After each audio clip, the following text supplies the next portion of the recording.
Bismillahirrahmanirrahim. Assalamu alaikum, dear students and fellow colleagues. This particular discussion is a response to some of the recent comments, suggestions, and a bit of criticism as well regarding what has been happening in the curriculum of BS in Computer Engineering program specifically.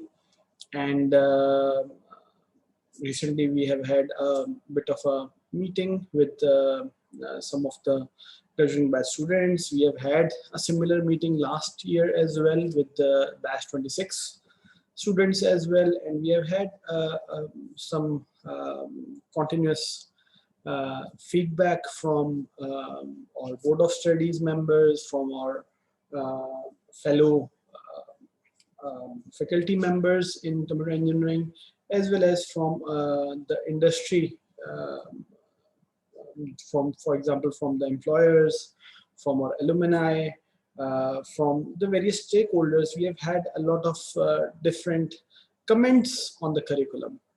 And I'd like to take this opportunity to discuss the things that we, the faculty of computer engineering of the Department of Computer Engineering, has done for the program.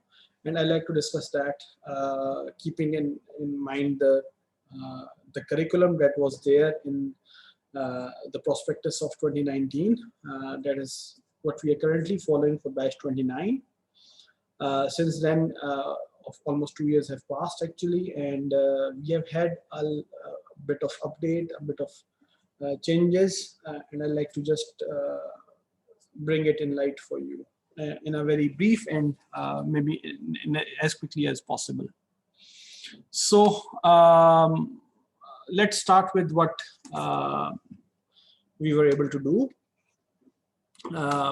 or let's start with basically what the prospectus or what the entry in 2019 was, and we'll just move on with that. So now I'm talking about the computer engineering curriculum in 2019. This is the corresponding entry on page 39 and page 40 of the prospectus, which you can go and see on your own. This is a semester-wise breakdown, and you can see the different courses as well as the credit hours associated with them, and the prereqs and the coreqs of each course in the prospectus, which is shown over here. So then, of course, there are multiple stakeholders that are involved in the curriculum, and all of them are equally important to us. We typically take feedback from all of them. So for example, in this case, the students who are studying here at GIK, with a special focus maybe on the graduating students, since they are at the end of their degree and they know the whole curriculum and they are moving towards the industry. So they're very important for us, and feedback from them is especially important. Even other students, for example, whenever we have regular meetings, for example, in the Dean's honor roll, as well as at any other occasions, students are free to give feedback, and their feedback is equally important. Batch 26 CE, for example, students have had a lot of feedback, and we have had a lot of comments from them, which I'll show later. That was especially important. Then, of course, the course instructors who are teaching the course are, the feedback from them is very important.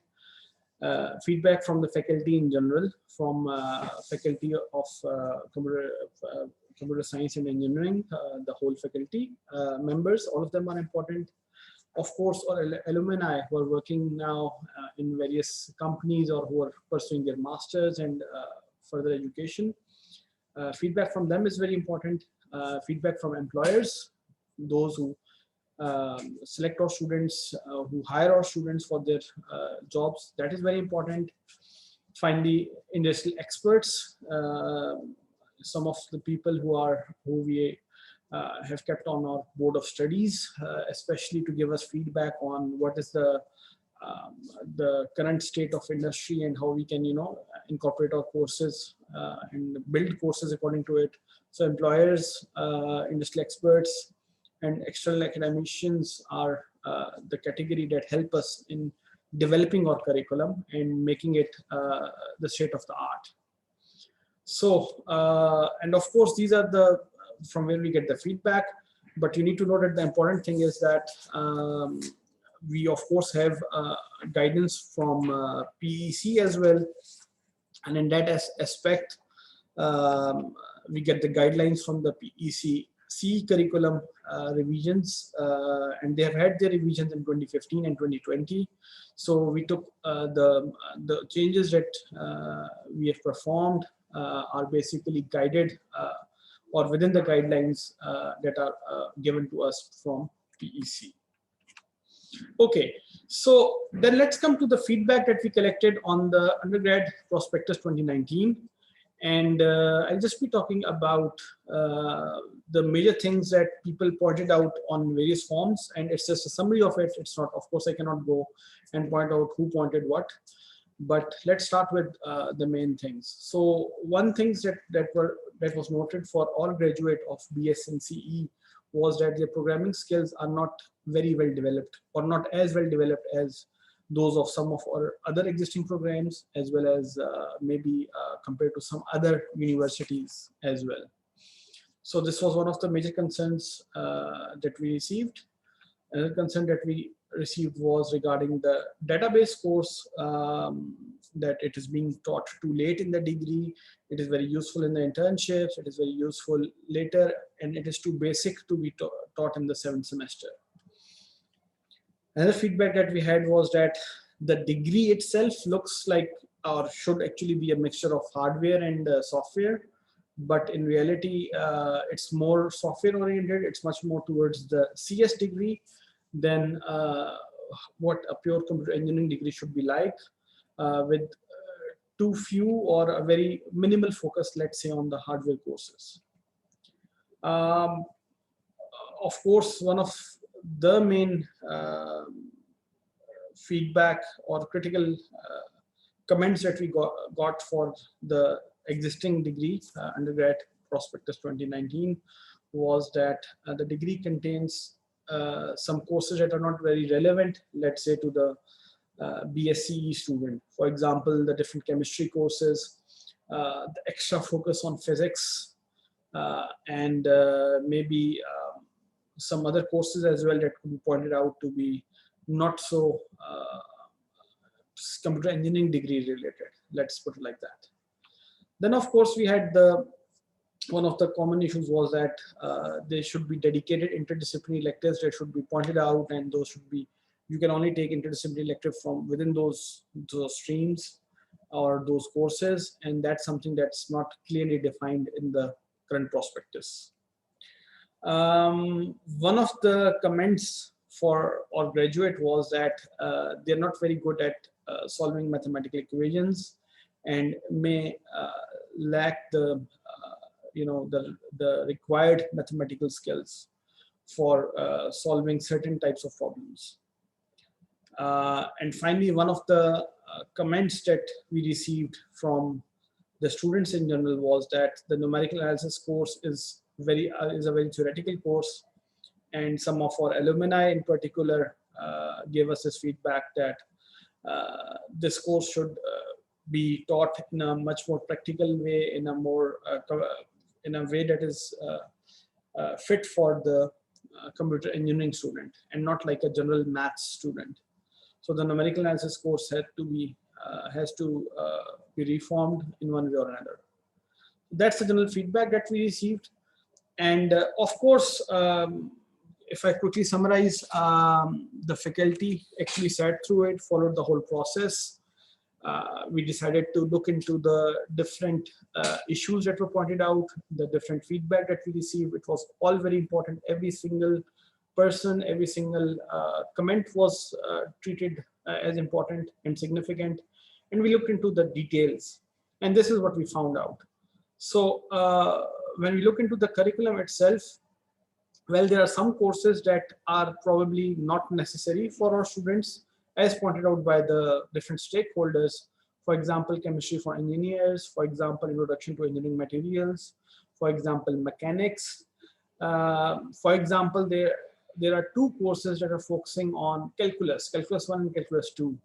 And I think, or actually the whole faculty and the whole in the whole process, we realized as a group that maybe one calculus course would have been good enough instead of going for two courses and two separate courses altogether. So and all among other things, database is offered too late. As you can see over here, that database is being offered in the 7th semester, so this should be moved back somehow. The focus on programming is actually missing. As you can see, there are actually just two programming courses. One is the Introduction to Computing and other is Data Structures, and you have got an extra lab here, which we noticed that, you know, both of these are not contributing enough to the foundation for our own students. The CS students, they really need a stronger foundation. For example, in OOP, for example, in this case, they should have a separate class of their own and not a mixed class with the students from other faculties, because that tends to maybe lower the standard of the CS courses and focus on CS, because other faculties do not feel that this course is very much a requirement for their further education. But for us, this is like our bread and butter, and we should really have had a fine base for it. So that one of the concern is, of course, the programming standard is low because there is issue here. Then we also note that numerical analysis and computational methods is a course that is offered here. And again, this is something that is offered in natural sciences, and it's something that is taught by some other faculties. And if we want to have it more focused towards programming, towards computing, and about you know, applied side of this, then we needed to change the contents of this course a lot. So those were some of the things that when we just look at it. And yeah, so another thing you might notice from this whole description is that, for example, the maths courses, there are just possibly 5 or 6 maths courses if you include engineering statistics as well as a maths course. But clearly, some courses are merged here. For example, linear algebra should be offered as a separate course. It's one of the foundation courses, and you need to have a proper focus on linear algebra and a proper focus on differential equations. Similarly, complex variables and transforms is missing here. That is again something that is required, and we need to somehow make up a proper course that helps us learn these concepts. So just going back to the comments here, we find that most of them are kind of supported in the analysis. Even the hardware courses, if you look at it in this degree plan, we noticed as a faculty and from Board of Studies and as a whole group, as well as at the academic council, that there are very few hardware courses in here. Probably the only hardware course here is microprocessor interfacing, and you may have electronics, circuit analysis, logic design, and maybe COL. So there are these 5 courses, but there must be many more courses that are related to hardware. For example, digital system design, digital signal processing, which by the way is an elective in this particular curriculum, but it should be a core course. And there should also be, you know, the interdisciplinary electives, etc. They should have been clearly marked with you know, the possible courses that one can take. So with that, the faculty actually thought that there was a lot of weight in this in each comment over here, and the feedback was very relevant and should be you know, the curriculum should be revised and the relevant changes be implemented. So to keep the things brief and short here, I'll just go into the whole cycle was started. We went into the curriculum committee first, then moved on to the Board of Studies, and followed it by the academic council, and there was a lot of discussion on each and every semester, on each and every course, and on each and every credit hour. And after that, we were able to revise it. The broader guidelines were provided by the curriculum revision of 2020 for this by PEC, and we just tried to whatever courses we could offer, whatever things we could do within while remaining within the guidelines, while following the guidelines, and that's what we did. And this was the new curriculum. And of course, I need to emphasize here that of course this curriculum is applicable for batch 30 or batch 31, which is going to come in now. This is of course for CE of batch 31 and batch 30. So we cannot, while we cannot change the history and we cannot change what is the curriculum for batch 29 and 28 and 27, etc.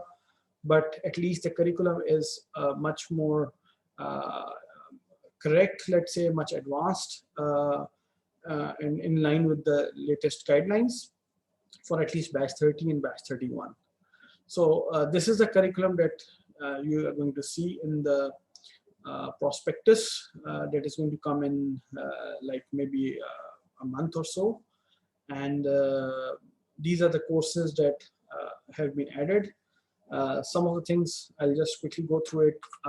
For example, the numerical analysis course is replaced by a new course called Computational Methods and Techniques, CE 442, which is going to be focused much more on use cases and applications in CE as compared to being purely theoretical. You can see the course signal processing as well as digital system design in the curriculum now. So you can see that starting from the second semester, we have got some hardware courses. One thing that we noticed was that we were doing workshop and the mechanical workshop. Instead of that, we will have our own computer engineering workshop, CE workshop, that will be done in the first semester instead of the mechanical workshop. So that's again right from the first semester we have started to focus on the hardware side, in which the students will be introduced to the hardware of a computer, and then we'll move on to the fundamental of logic design, then code, circuit analysis, electronics, microprocessor interfacing, followed by signal processing and digital system design, as well as we have got now some really hardwired courses, the interdisciplinary courses that you can only take from hardware courses. And let me just go through the list of electives that you may be able to take in the interdisciplinary domain. In the interdisciplinary domain, engineering domain, you're supposed to take 2 courses, and those 2 courses are probably going to be from the state-of-the-art courses in CS, for example, deep learning, for example, geographic information systems, for example, Internet of Things, for example, blockchain, for example, DevOps, for example, mobile computing, for example, soft computing, for example, cybersecurity, and so on. So those the 2 interdisciplinary electives that you're seeing here in the 6th semester. And in the 8th semester, you can basically choose an elective which will help you develop your software skills a lot. In terms of hardware skill, you have got the CE domain specialization depth elective, in which you can choose advanced. You have to choose one of this course. One course is advanced computer architecture, general processing with GPU, digital communication, robotic vision, ASIC design, or real-time embedded systems. In the domain specialization breadth courses, in which you can actually take any 2 electives, the possible options are system programming, digital image processing, data science, linear control systems, AI, and communication theory. So you can notice that we have added, we have kind of made each elective much more specialized and much more focused, and you can only choose from a specified list of courses in each domain. So this is now much more hardware-centric degree. In terms of mathematics courses, we have added the complex variables and transforms. We have added the linear algebra 2 course, and we have reduced, of course, the calculus course from calculus 1 and calculus 2. We now only have got MT103, which is calculus and analytical geometry.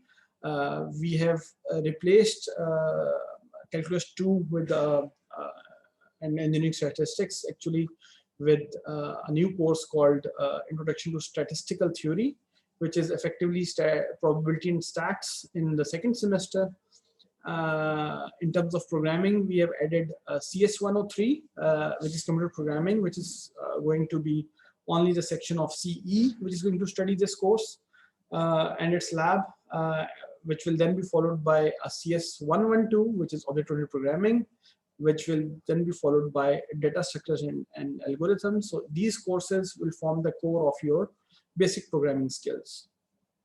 And this hopefully will strengthen the programming as is required and as we see for other programs as well. In addition, databases has been now moved to the 4th semester. So it's now offered before 6th semester, and it will help in the internships as well. So that's also fixed. And other things here, all the irrelevant courses that we talked about, the chemistry, the workshop, engineering graphics, object-oriented analysis and design as a core course, and system programming, and all those courses are either electives or they've been removed completely from the curriculum since they were not very relevant to the CE student. And this is now how the curriculum currently stands for batch 31. We have had a lot of changes here, and I hope that this is very clear that the faculty has taken some steps to alleviate the concerns that were shown by batch 25, batch 26, and batch 27 students. It has taken its time, but as I've shown that it is a process that of course cannot be done in a day, and it takes its due course. So to conclude and to summarize, you must know that there is of course a process, a proper committees, a lot of discussions that go on before a curriculum is updated at FCSE and at GIK Institute, and we have actually followed that to change the curriculum of CE. Every stakeholder matters, every single person matters. So if you're an alumni, if you are a student, if you are from any batch, if you're an employer, your feedback for our students matters. It matters for the curriculum, and we are willing to change the curriculum based on that. However, remember that the updates that we do in the curriculum may not be very useful for the current batches because they'll be following what's written in their prospectus. But it does help to improve the program for the next or the future batches. And this feedback is what CQI is all about. And this is what we follow for the continuous improvement in the curriculum. And this is what we have followed. And that's an example that I've shown over here for you.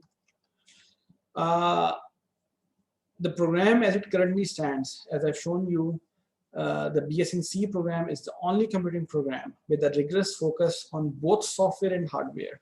So if you want to pursue a degree which is very much balanced in every aspect of software as well as in the related or required aspects of the hardware, BS CE is a degree for you.